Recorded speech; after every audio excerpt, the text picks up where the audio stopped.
Masih ingat Tiffany Agustin, poluan berhijab sempat diremehkan karena nakal? Begini kabarnya sekarang.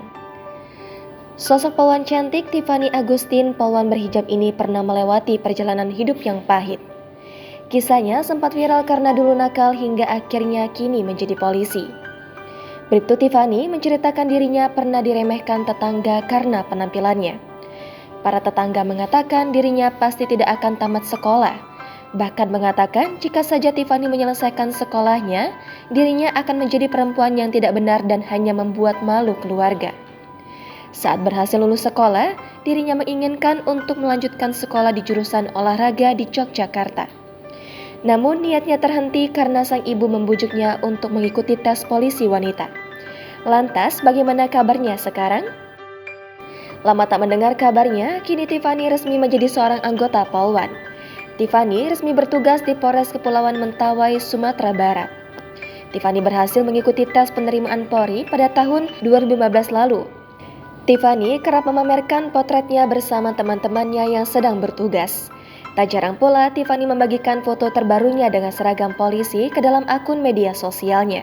Tiffany terlihat begitu anggun dan tangguh saat dirinya mengenakan seragam tersebut. Tiffany juga telah memiliki seorang kekasih bernama Putra Utama yang ternyata seorang anggota TNI. Berbagai potret mesra dan kebersamaannya bersama sang kekasih diunggah melalui akun Instagramnya @tiffanyagstn. Aktif dalam bermedia sosial, kini Tiffany memiliki lebih dari 19.000 pengikut. Berbagai potret dirinya dan aktivitas kerap dibagikan melalui Instagram pribadinya. Tak hanya sebagai anggota Polwan, Tiffany juga sering membagikan kegiatannya bermain skateboard hingga berolahraga. Sama seperti wanita pada umumnya, Tiffany juga kerap membagikan momen liburan hingga hangout bersama temannya.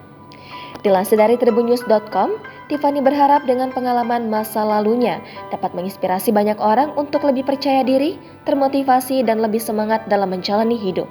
Juga tak lain, dirinya ingin dapat memberikan gambaran bahwa penampilan bukan hal yang mutlak untuk menilai seseorang, apalagi jika membuat orang tersebut patah semangat. Jangan lupa subscribe, share, komen, dan like ya!